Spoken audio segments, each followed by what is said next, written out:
গালি পাল্লিয়ে চলি পলি লৈ মাকৰ ঘৰ পাৱে যা নাৰীয়ে নিবিচাৰে কোনো নাৰীয়ে নিবিচাৰে নিজৰ চকুৰ আগত স্বামী পুত্ৰ হেৰাই যাব উঠা চৰাই উঠা আৰু নাকান্দিবা কহৈ আৰু শুনা কান্দিবি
যদি তুমি মোক মানা বা যদি তুমি মোক বিশ্বাস কৰা তেনেহলে তোমাৰ কিন্তু এই মৰি থকা স্বামী পুত্ৰ জীয়াই উঠাৰ এটা মই উপায় দিব পাৰো কি জানে আই হয় কয় উপায় যদি তুমি মানা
তোমাক মই উপায়টো দিলো যে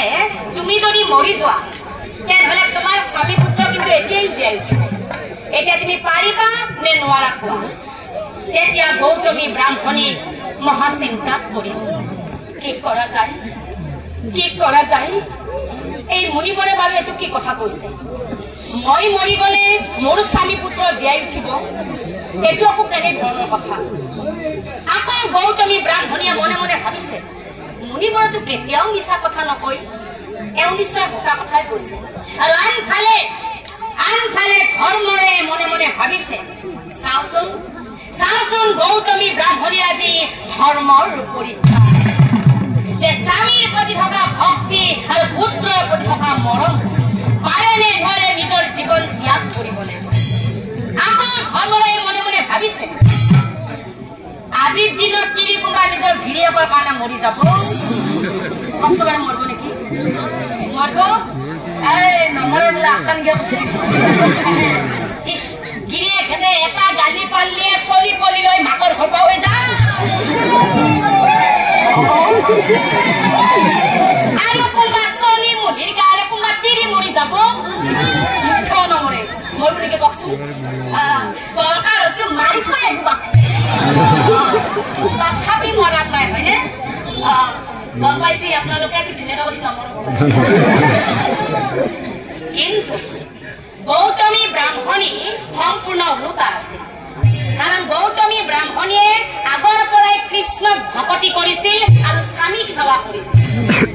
গৌতমী নিজৰ স্বামী আৰু পুত্ৰতকৈ মোৰ জীৱন কেতিয়াও ডাঙৰ হ'ব নোৱাৰে মুনিবৰ আপুনি বাৰু সঁচাই কৈছেনে যদি সঁচাকৈ মই মৰি গ'লে মোৰ স্বামী পুত্ৰ এতিয়াই জীয়াই উঠে তেনেহ'লে মই মৰিবলৈ সাজু আছো মুনিবৰ কিয়নো কোনো নাৰীয়ে নিবিচাৰে নিজৰ চকুৰ আগত স্বামী পুত্ৰ হেৰাই যাওক মৰিও বিচৰা নাই মুনিবৰ যদি সঁচাকৈ মই মৰি গ'লে মোৰ স্বামী পুত্ৰ এতিয়াই জীয়াই উঠে তেনেহ'লে মই মৰিবলৈ সাজু আছো মুনিবৰ মই স্বামী পুত্ৰক জীয়াই দিয়া নকৰি ও কান্দে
ধন্য ব্ৰাহ্মণীয়াই তোমাৰ কথা শুনি মই সঁচাকৈ ধন্য এই ব্ৰাহ্মণীৰ কথা শুনি ধৰ্মৰাই সন্তুষ্ট হয় আৰু লগে লগে চকু মুদি মন্ত্ৰ মাৰি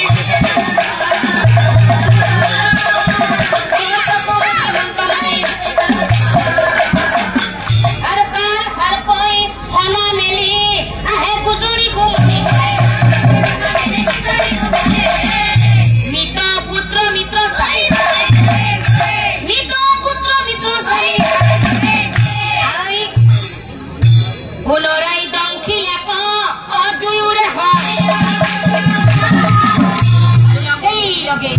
পিঠাই শেষ